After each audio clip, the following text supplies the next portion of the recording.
आधी रात के वक्त भेड़ियों की आवाज सुनकर विधवा बकरी चमेली की आंखें खुल जाती हैं। बल्लू, कहाँ हो तुम?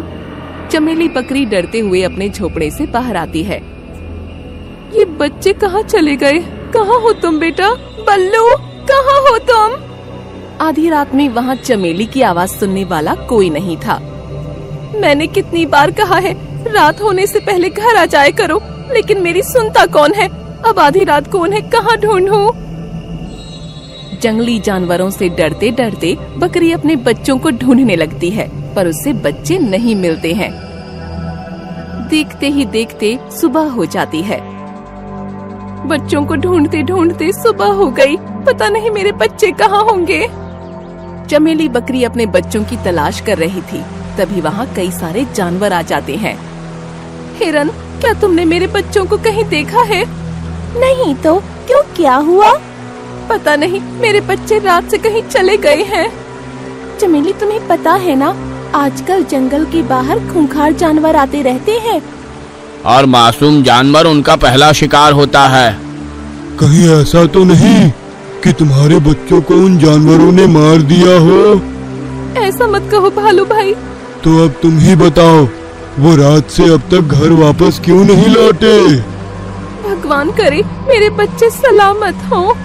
चमेली बकरी बच्चों को आवाज देते देते आगे बढ़ जाती है। बच्चों को ढूंढते ढूंढते वो एक नदी के पास आती है, जहाँ एक बकरे के साथ उसे उसके बच्चे दिखाई देते हैं। बल्लू! माँ, आप रात भर कहाँ थे बच्चों? मैं कल रात से तुम्हें जंगल में पागलों की तरह ढूंढ रही हूँ। दरअसल कसूर इनका नहीं है। कल ये दोनों मेरे बेटे पिंटू के साथ यहाँ खेलने आए थे, मगर रात हो जाने की वजह से मैंने इन्हें घर नहीं जाने दिया था। हाँ माँ, अंकल का बेटा पिंटू मेरा दोस्त है, हम उसी के साथ यहाँ खेलने आए थे। तुम्हें पता है रात भर मैं कितनी टेंशन में थी। मम्मा, अंकल अभी हमें घर छोड़ने ही आ रहे थे। ठीक है, अब शाम होने से पहले घर पर आ जाना, ओके? जी मम्मा। बच्चों को जिंदा देख चमेली की जान में जान आती है। वो गुलाब को आभार कहती है। मेरे बच्चों की जान बचाने के लिए आपका बहुत बहुत शुक्रिया। इसमें शुक्रिया की कोई बात नहीं, ये तो मेरा फर्ज था। पर अगर बुरा ना लगे तो एक बात पूछूं? जी पूछिए। आप अकेली खतरे से खेलते हुए यहाँ तक आई, क्या मैं पूछ सकता हूँ आपके पति इस वक्त कहाँ हैं?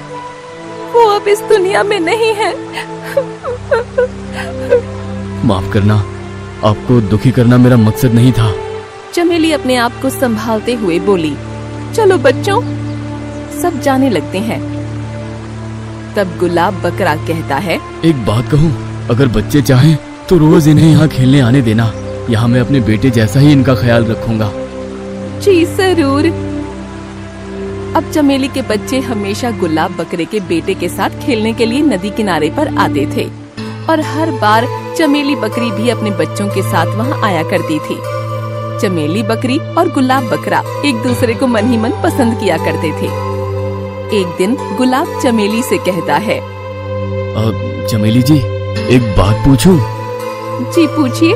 कोई अच्छा सा बकरा मिले तो क्या आप उससे शादी करोगी?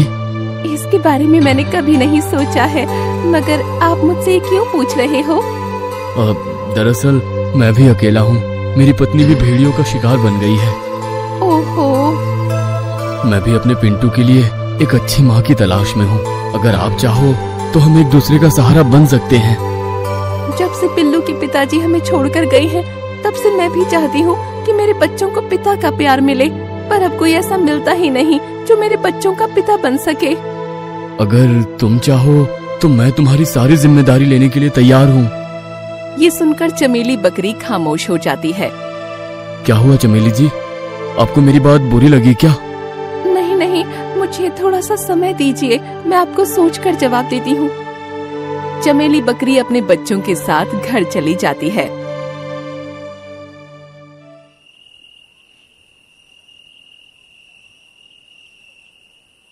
गुलाब कितने अच्छे हैं, मुझे लगता है वो हमारा बहुत ख्याल रखेंगे। चमेली रात भर गुलाब के बारे में सोचती रही।